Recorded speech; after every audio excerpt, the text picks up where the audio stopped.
अमृतासारखं असतं आणि वडिलांचं प्रेम आपल्याला कसं वाटतं, विषासारखं वाटतं.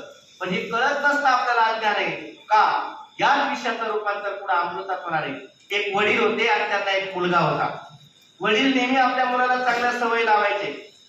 चप्पल उलटी पालटी झाली, वडील म्हणायचे चप्पल सरळ करून ठेव. दिवसा मुलगा मोबाईल पाहत बसायचा, लाईट चालू असायची, टीव्ही चालू असायची, वडील रागवायचे.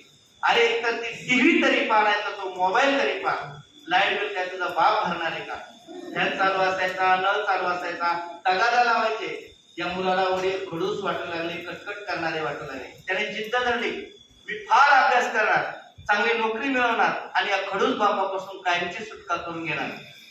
बाबा कधी कधी हट्ट करायचा, मला सायकल घ्यायची, तू 10वीच्या परीक्षेत पहिला नंबर मिळव, तुला सायकल काय स्कूटी घेऊन दे, पण आधी पहिला क्रमांक मिळव. नेहमी तगादा लावायचे. त्याने खूप जिद्द घेतली, अभ्यास केला, चांगली परीक्षा दिली, इंटरव्ह्यूचा कॉल आला आणि आज त्याचा इंटरव्ह्यू होता, मुलाखत होती. इंटरव्ह्यूला निघाला, आईचं दर्शन घेतलं. आई म्हणते बाबांचं दर्शन घे. देवाचं दर्शन घेतलं, पण वडिलांना दूरनच नमस्कार केला, कारण वडिलांबद्दल पटत नव्हतं, वडिलांविषयी धाक होता. दूरनच दर्शन केलं. गेले इंटरव्ह्यूला गेल्यानंतर त्या ठिकाणी 3 मजली बिल्डिंग होती आणि 3ऱ्या मजल्यावर त्याचा इंटरव्ह्यू मुलाखत चालू होती. खाली गेल्यानंतर सायकल क्रॉस होऊन खाली पडली होती, त्याने ती सुव्यवस्थित सरळ लावून ठेवली.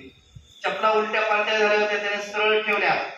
पहिल्या मजल्यावर गेला, दिवसा लाईट चालू होती, नळ चालू होता, फॅन चालू होता, त्याने बटन बंद केलं. पुढच्या मजल्यावर गेला, एक कुंडी क्रॉस होऊन खाली पडली होती, व्यवस्थित लावून ठेवली आणि सुव्यवस्थितपणे तिने माती भरून ठेवली. आणि 3ऱ्या मजल्यावरती गेला. इंटरव्ह्यू चालू होता, एक एक नंबर येत होता.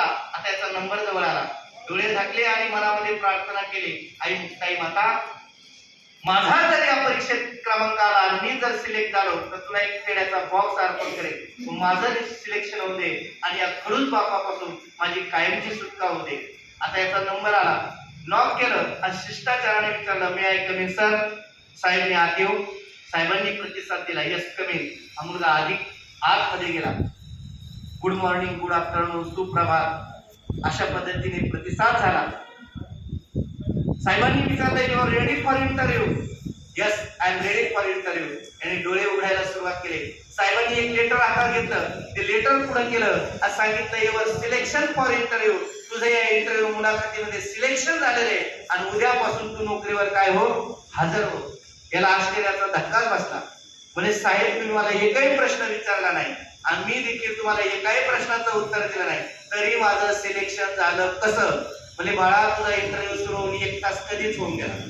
ज्यावेळेस तुम्ही आमच्या कॅम्पस मध्ये आला ना, परिसरात आला, तेव्हापासून तुझ्या इंटरव्ह्यूला मुलाखतीला सुरुवात झाली. कारण आमच्या इमारतीला सर्वत्र काय केलेले, सीसीटीव्ही कॅमेरे लावलेले आणि त्या कॅमेऱ्यातून आम्ही पाहत होतो तू येतोस कसा, तुझी येण्याची पद्धत कशी आहे. आल्यानंतर क्रॉस होऊन खाली पडलेली सायकल तू व्यवस्थित लावून ठेवली, नळ बंद केला, लाईट बंद केली, फॅन बंद केला, पडलेली कुंडी व्यवस्थित लावून ठेवली आणि शिस्तबद्ध पद्धतीने तू या ठिकाणी आलास.